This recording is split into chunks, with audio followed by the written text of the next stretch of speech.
Que celui qui n'a jamais fait de bêtises à l'école leur jette la première boulette de papier mouillé.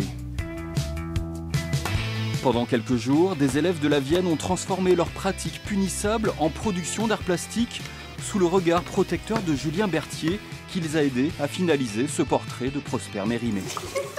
Les élèves ont un petit peu de mal à rentrer dedans, puisque forcément, je pense que tout l'ensemble de leur éducation est autour du bien faire.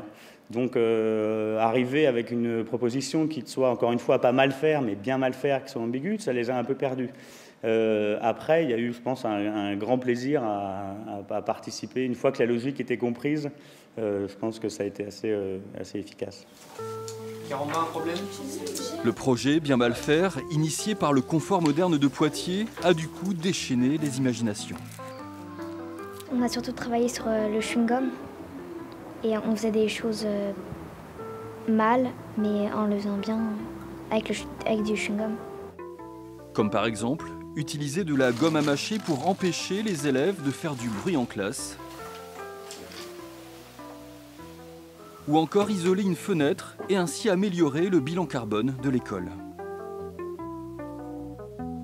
Et aussi j'ai bien aimé les chaises, on peut se basculer sans avoir de danger.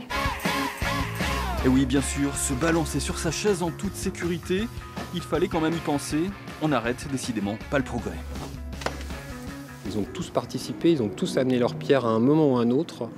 Et ils sont très fiers de tout ce qui se passe. Et on a vu de la conception à la réalisation, une exposition d'art contemporain dont on est artiste. Voilà. Donc c'est une expérience incroyable. L'atelier Bien mal faire a donc brouillé pendant quelques jours la frontière entre le bien et le mal. Une parenthèse pédagogique assez étonnante, dont les élèves ont même tiré une bande originale à partir des sons polluants de la vie en classe.